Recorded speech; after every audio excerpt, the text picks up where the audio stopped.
So I've mentioned in a couple of videos that Fred's been talking to me about aliens, and there's a movie that he's been wanting me to watch for a while, and he often goes into these rants about the impossibility that primitive man moved these giant rocks for the pyramids or for whatever else. Um, anyway, so over the last 2 days, we've been watching the movie. Uh, just like an hour at a time. It's 2 hours. Well, there's 20 minutes left. It's 2 hours, 20 minutes. and maybe I can sum up my thoughts in this one video and then be done with it. The reason for being done with it, it's getting chilly. The reason for being done with it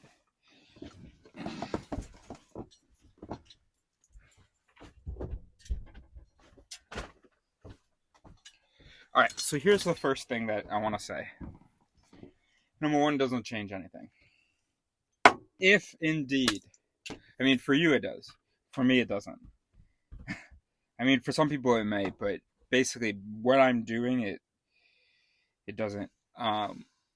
Supposing that some extraterrestrial intelligence came and was like, "Yo, we're gonna move some really big blocks using some sweet technology we've got and some sweet engineering stuff that we've got that you guys don't have yet and won't have for another few thousand years. We're going to build this stuff. We're going to do it along this the Great Circle, and do it on these earthquake spots, whatever. And, to establish our presence. Also, we want you guys to hurry up, so we're going to give you some information. We're not going to tell you how to do all this stuff, though, because we want your descendants to see our work and go, hey, our ancestors didn't do that. And to know that, we're out here waiting for you guys. But you're taking forever, so we are going to give you a little bit of head start, some agriculture stuff, blah, blah, blah.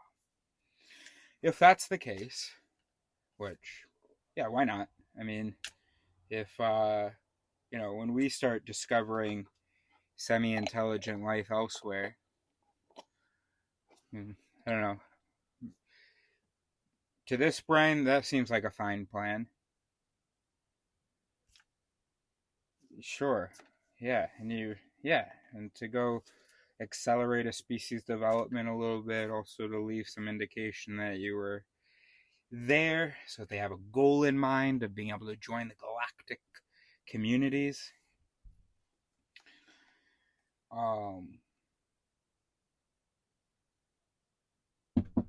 Oui. Merci. Um, so that's fine. Here's what we're doing on this channel. Not that. That's not what we're gonna be spending our time really thinking about, because humans aren't ready anyway. If I were an extraterrestrial, and if I were smarter than Homo sapiens, it wouldn't be now that I'd be introducing myself. Or it wouldn't have been at any time in the past several thousand years, except for when I went to help them with the agriculture thing. Fred and I had a great conversation today about sort of our plan. It'll be a recording on one of the dash cam footages, and in that conversation we defined a disagreement, sort of, or we explained it. And here's one explanation. Or I mean, we came up with some explanations. Here's one. A disagreement exists because human interpretive mechanisms are not up to the tasks that they're given. But the human interpretive mechanisms don't know that. And so there's an overconfidence in them. So the mechanisms will come up with something silly, and then stamp it and be sure of it and yell and die for it. That's why there's disagreement. So a way to reduce disagreement is if you tell all these different systems, these different it systems, that they are systems, that they are composed of all of these its, and let's not be so sure every time something sounds right or sounds wrong. Let's not assume that that's indicative of its rightness or wrongness, and let's not think that like we just don't have the its to really handle the intellectual task that we give it. And you know what's so funny, of course? I think I'm going to make some notes about some of the stuff I gotta talk about.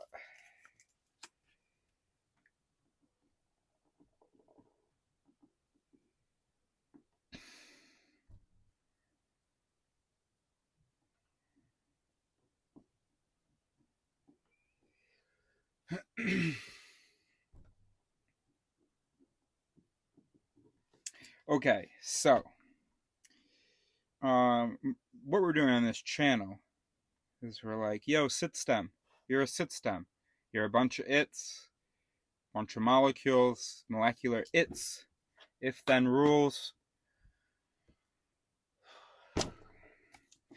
You know, it was a really nice conversation with Fred today. He asked me whether I think that the its are installed by education or whether there's some that's pre-programmed. And I explained to him. I was like, first of all, do you know what genes are? He's like, not really.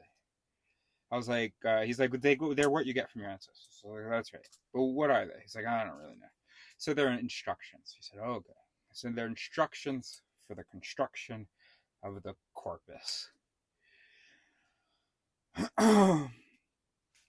But here's the thing about a corpus. It's not just this. It's also this. 100 billion neurons instructed where to go and who to connect to. The its are already, they're in there, they're connected. Okay? Um, and then, of course, there's the pruning process. Anyway, so I was able to explain that to him, and I feel like there was kind of quite a nice moment, kind of a fundamental shift somewhere. There's some fundamental its that were revoiced, that were reiterated, that were reiterated, that were reiterated. Shit, there's so many. If we change it from voice theory, there's a lot of vocabulary that changes. I guess you can't say revoice anymore, but I like revoice. I like revocalate too. Reiterate, reiterate. We're just gonna keep using revoice for now. So anyway, I got some voices that were revoiced, some its that were rearranged, revoiced. um,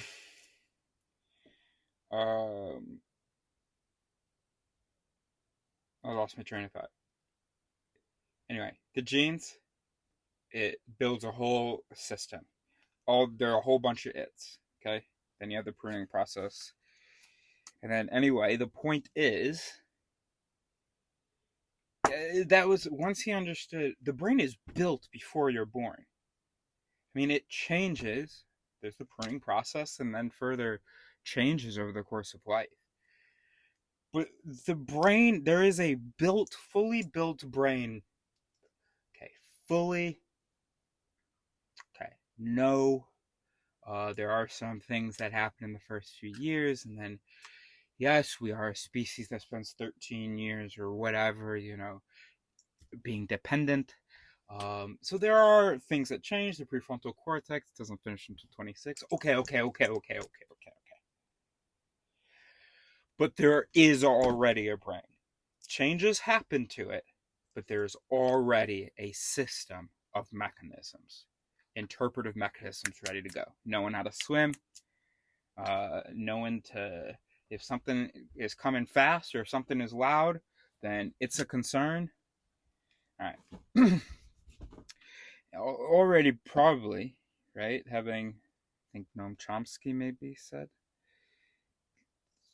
check me on that, that we already have sort of the elements of language. Um, which is why there's certain things that are fairly consistent between the world's languages. Okay. So what we are doing on this channel, I told Fred there's two types of people in this world. Because see, he seems convinced of some stuff, some beliefs that I'm not as convinced of. By the way, this movie, very convincing. It sounded right. It was like, whoa, what? That can't be a coincidence. Anyway, I asked him, Fred, he likes to talk about Arabs. Fred, those Arabs, those Muslims, are they certain that they're right? He said, yeah. I said, do they think that they have evidence for what they believe? Reason and proof and evidence? He said, no. I said, yes, they do. Of course they do. Even the religions who like to pull the faith card, even them, uh, when you get down to it, they'll be happy to sort out some evidence and reason. They're not going to just say, no, stop. I can't answer any of your questions. I just made this choice. I just decided to believe this. I have literally zero evidence or reason for it. But it feels nice. Nobody's saying that. Fred said, I said to him, so that should be scary to you. That they think that they have evidence and all this stuff. He said, yeah, it is. I said, no, but it's scary because we have to apply that to us as well. We are also human brains. We also, everything that we believe, we think that we have evidence for it, and we might not. We think that it's correct, we think that it makes sense, and maybe it doesn't. He said, no, but you and I, we think differently. I was going like this. I'm getting dizzy now doing it, but it was much more or less. I said, no, stop, don't want to hear it. Nope. We do not see more clearly, we don't think differently. We have maybe different ideas, but it's all the same bullshit, the same mechanisms. We are not thinking on another level. And the more I started to say that, the more I thought,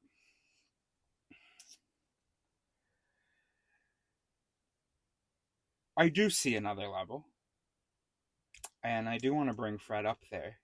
I want to go up there with him.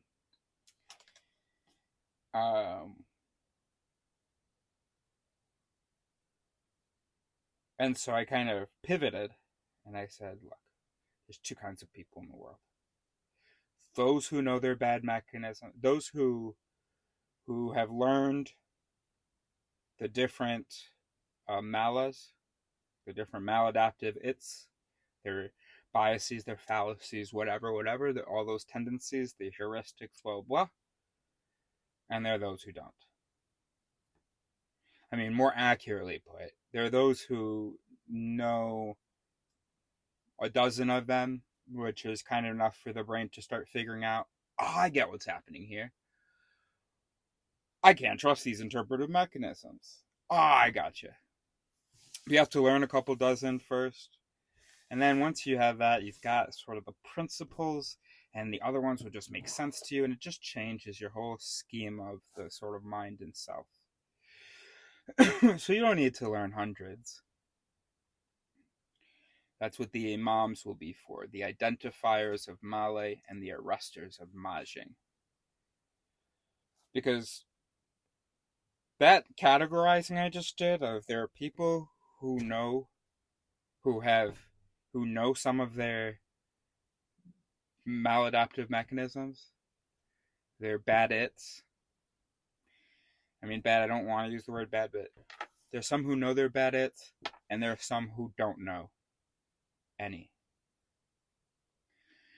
Another way of phrasing that is that there's two types of people in the world. There are some who maj, or there are some who don't maj, and there are some who maj. Kind of. See, if you don't know that your mechanisms aren't very sort of good, and that your instinct isn't very good, and that and all the little ways that you can be barking up the wrong tree and have no idea, and all the ways you convince yourself of things and all that.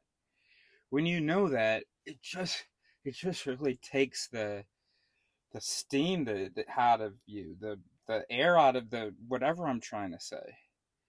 Um, Someone says that you're wrong, and you just can't just immediately lock in and dig your feet in, because you know that yeah, that's true. That's probably true.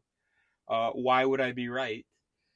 Um, but all right, yeah. So go on. Tell me about blah blah. I mean, it's just really hard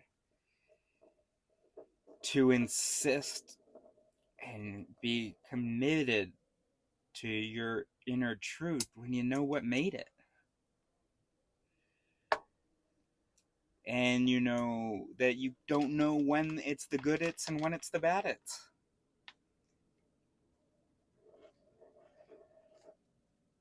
So that's what we're doing on this channel. We want to get you.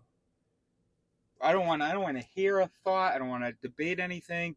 I don't want any of that shit unless it's with someone who is familiar with their bad it's. What is the point any other time? You're just going to be saying shit that I know sounds good to both of us.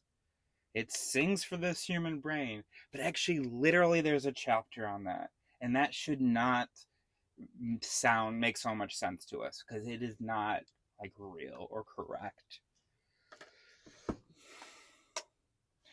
So, one example I gave him, but I don't know that I was able to really explain this well, was the conjunction fallacy. And there's a video on that, where it's in one of the Pinker videos, the dashcam videos. And because I did it with him, I did the Linda problem with him. I described Linda to him as she was described in the 70s or 80s or whenever. And then I gave him the statements. And he said that she'd be a bank teller. He said like 1.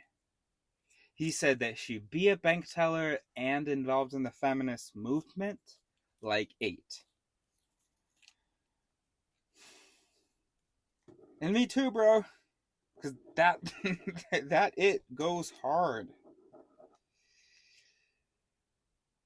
But no, Fred, that's not logical. You can't rate 8 times higher, 5 times higher, whatever it was, the probability that she'd be both a bank teller and a feminist than the probability that she'd just be a bank teller. That's wrong. Logically speaking, that is wrong. That is what the brain does. And actually, for me, that actually, when I first read about it in Kahneman 10 years ago, I actually had trouble with it. I had to read that page a number of times. I was like, bullshit. Of course, it's more likely she's a bank teller and a feminist than just a bank teller. But no, that is 100, that's just like, by definition, impossible. It's just that it sound. Oh, well, you don't. Well, you can watch the other video for the problem. So, all right. So that's what we're doing on this channel. We are out of control. We're reckless biological systems. We're arrogant. We have a little teeny bit of intelligence, and we're like, oh man, we've got truth, and now we're killing each other over these different truths. It's crazy. No ET is going to introduce themselves, is going to want to form a union with us.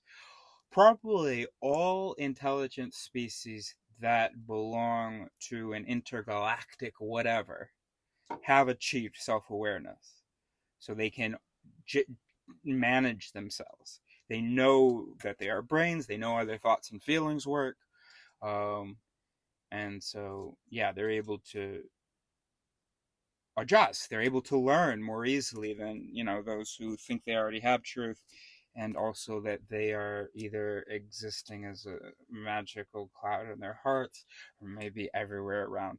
And it was so funny. I was talking in one of the recent interviews. There's this guy, and he says, obviously, he's in his heart. He's here in his body. And he made fun of someone because, and then somebody else with him, Mike said they were in the ether or something. So then he asked another person that was with him. He said, "All right, and what about you? Are you in your body, or are you floating around like a drone or whatever?" Except this guy himself. Then when I was like, "What if the self is neural networks?" Oh, no, no, no, impossible. We're not molecules, no. And he said that'd be sad. No, no, no, that's sad. And also, by the way, molecules can be manipulated. So if we were molecules, it'd be easy to manipulate. You know what? Just that was such a great video. Anyway, watch the review of that video because it was in French, but I'm gonna review it in English. So there we go. The reason that figuring out whether aliens visited or not doesn't matter is because either way, my mission is to get humans to be like a responsible species, a self-knowing, a self-aware species. Um, and that would, and if aliens are out there and have already visited, yeah, so we just need to keep doing this so that maybe we can, join the community. All right. Second thing, just want to remind. I think humans sort of we tend to attribute the success of the species to all of its members. Um, it's very easy to do, very natural to do. We talk about like what humans were capable of in this era and that era, blah blah. If the people from the future looked back and at this time, 20 or 12,024, if they looked back, um, it'd be incorrect to say the humans of 12,024 they couldn't teleport, but they could get oil out of the ground. They could build iPhones. They could design computers and build artificial intelligence systems. And like, that's false, right? I have no idea how my iPhone works. Don't understand the internet. Um, don't understand a telephone call. And that's been understood for hundreds of or like 100 or so years now.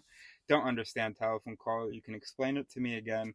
It's still I won't be building a telephone. Um, and I often, I mean, it's a very natural thing. I do it. I'll think, humans domesticated this animal, so I'll imagine sort of the average human brain was courageous enough or skilled enough or whatever to domesticate a new animal. But if you look at some of the greatest things that exist now, most humans couldn't actually produce it themselves, and most humans don't even know how it works. There's the illusion of understanding, so I'm going to need you to pierce through that. How does a toilet work? I mean, if you're a plumber, okay, sit down, smile, pat yourself on the back, whatever. But how does a toilet work? You know, right? You poop, press the button, and the poop goes away, right? How does a toilet work? You don't know. I don't know how long it would take you to be able to yourself build a toilet. Like, know how to, and build a plumbing system. A lot of the accomplishments and the condition of humanity can often be attributed to a few outliers.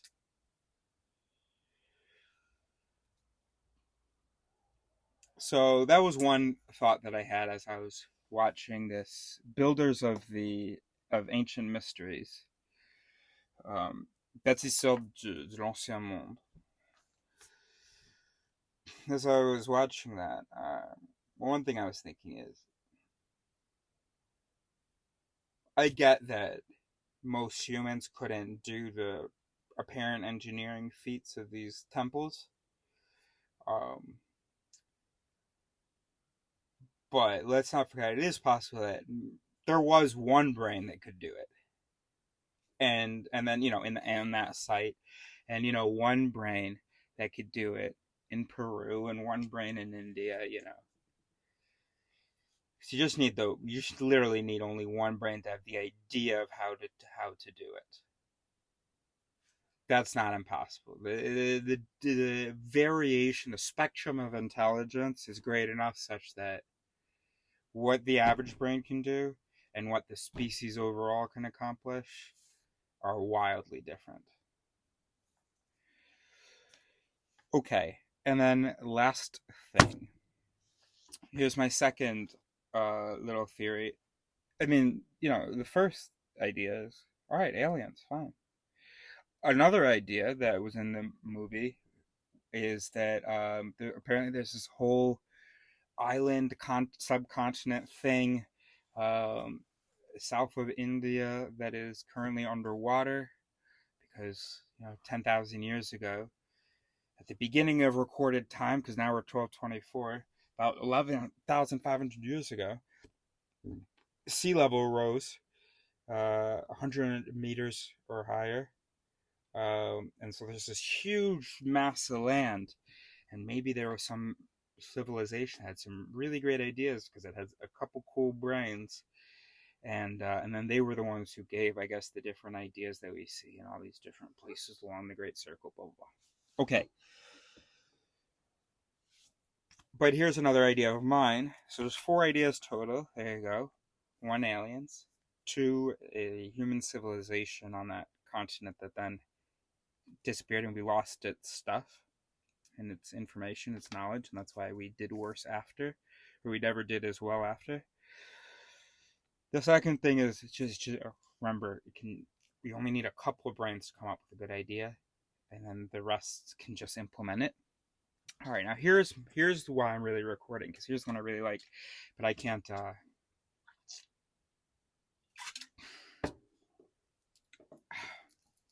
All right, listen here.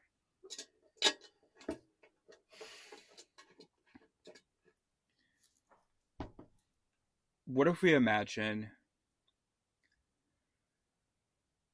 the Homo sapiens right now of 1224,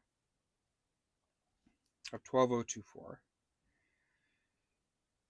We see that we've kind of gone overboard with the whole sort of possession thing, or um, yeah, possession.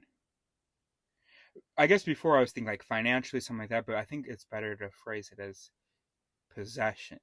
We've gone crazy with the possession thing. Now, of course, that may just be because there's more things that we can possess, but just imagine, for fun, imagine that right now the way the human brain is, it is unlike at other points. It is the possession its are going hard as hell.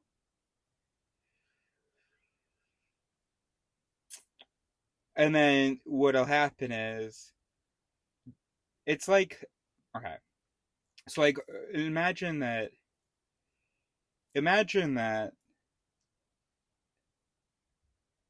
okay, okay, that's interesting. All right, imagine that 20,000 years ago the exploring its, the go out there, find new stuff, whatever, we're going hard as fuck. I don't really know, but whenever there have been great migrations or great movements of Homo sapiens, or during the periods where Homo sapiens were spreading, what if during that period the the exploring its were going hard as hell? I got to go out and see more. I have to find more um, space. Okay, then that sort of tamed, or was tamed, or that sort of was reduced because, I mean, there's an optimal level of wanting to explore. So they were going crazy with the exploring, and then that sort of returned, or not returned, that sort of, yeah, returned to a healthy level of wanting to explore. So it's not so much that you have to keep moving. You're actually okay even being sedentary and having agriculture. So we needed to develop this intense curiosity, but then it could have been maybe too intense by some standard. I don't know. But anyway, and then maybe it reduced a little bit. Okay. Now imagine the line. So that's the line for our explorer. It's now there's going to be a couple other lines. It's going to be our detail. It's and our possession. It's so right now we're in the sort of the maximum or just going really hard to possession it. We're going to see that that's going to start, or the species is going to start to destroy itself that way, and then it'll go like this. And our descendants, the survivors, will be those that don't need to possess quite as much. But it's always cool for a species to have some good possession. It's now.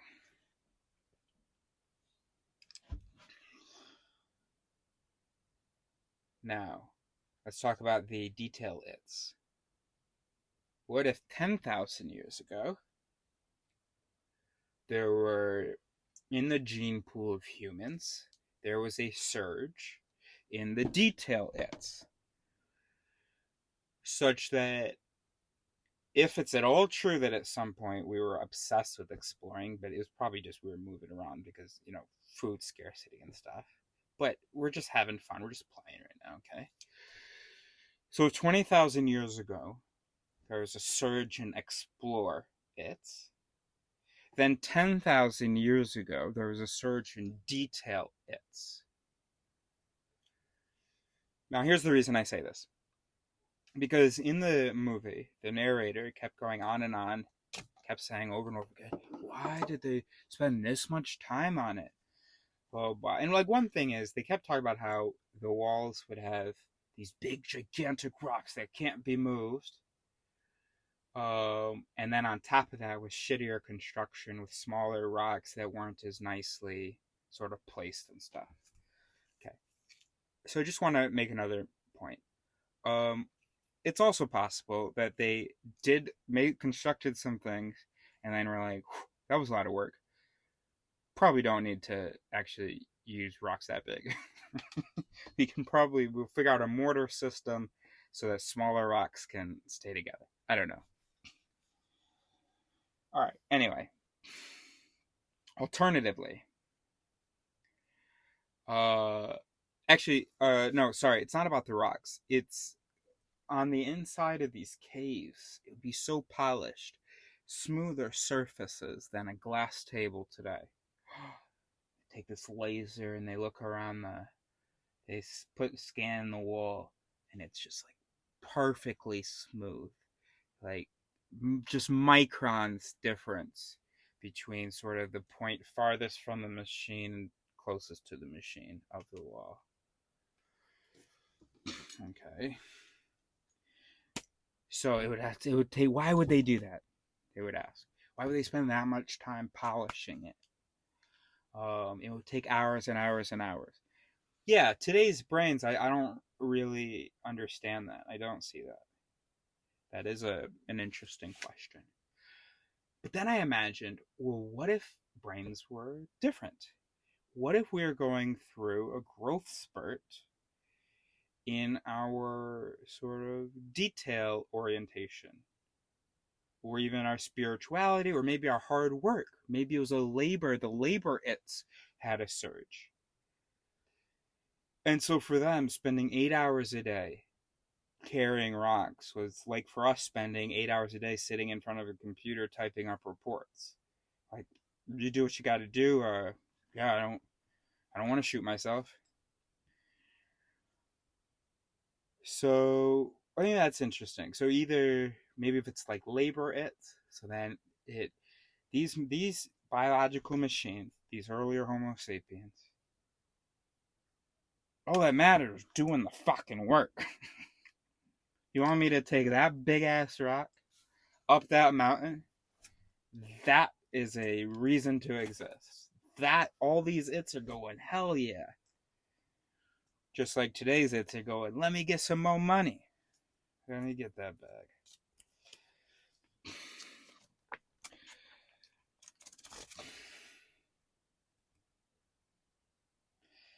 And then yeah, and then if polishing, just going like this, if spending 12 hours on one little spot, polishing it perfectly, or maybe the patience we're going up. We have more patience than dogs in some ways, less in other ways. We're more eager, which is a great part of our evolution. We want more and we want it quickly and stuff. But also, in some ways, we can understand long term benefits in ways that dogs can't and hold off.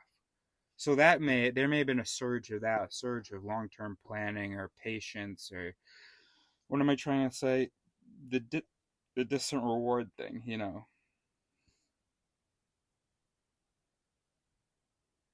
delayed reward, long. Fuck, what am I trying to say? Well, anyway, I'm sure.